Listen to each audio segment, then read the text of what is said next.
நீங்கள் கொஞ்சம் யோசிச்சு பாருங்களேன். நம்ம எல்லாருமே வந்து கேவ் மென்னாக தான் இருந்திருக்கோம், கேவ் பீப்புளாக தான் இருந்திருக்கோம். ஓகே, ஏதோ ஒரு ஜெனரேஷனில் எப்படியோ யாரோ ஒருத்தர் கொஞ்சம் கொஞ்சம் கொஞ்சம் கொஞ்சமாக தான் இவால்வ் ஆகிருக்காங்க. எப்படியோ வாழ்ந்திருப்போம் நம்ம. இல்லைன்னா யோசிச்சு பாருங்கள், குரங்கிலிருந்து பிறந்தவன் மனிதன்னு சொல்கிறாங்க. ஸோ அப்படி பார்த்தா இன்றைக்கி குரங்கோட நம்ம நிறுத்தி வச்சு பாருங்கள், ஒரு ஹியூமன் இவல்யூஷனே நடந்திருக்குது, பெரிய இவல்யூஷன். நம்ம அந்த இவல்யூஷனில் ஒரு ஸ்டெப்புமே ஒரு மனுஷன் எங்கேயோ ஒரு இடத்துல ஆசைப்பட்டது தான்.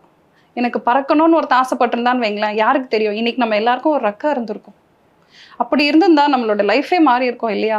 ஸோ யாரோ ஒருத்தர் எங்கேயோ வேற ஏதோ மேனிஃபெஸ்ட் பண்ணியிருக்கிறார். நான் நிமிர்ந்து நிற்கணும், நான் டாலாக ஆகணும், நான் வந்து குனிஞ்சு வேலை செய்யணும், நான் வந்து காலில் நடக்கணும், கை வந்து மேலே இருக்கணும், அப்படிங்கிறது ஒவ்வொன்றத்தையும் நம்ம சின்ன சின்ன சின்ன சின்ன லெவலில் நம்ம மேனிஃபெஸ்ட் பண்ணியிருக்கிறோம். அதனால தான் இன்னைக்கு இப்போ இருக்கிற ஒரு ஸ்ட்ரக்சருக்கு நம்ம ஹியூமன் சொசைட்டியே வந்திருக்குது.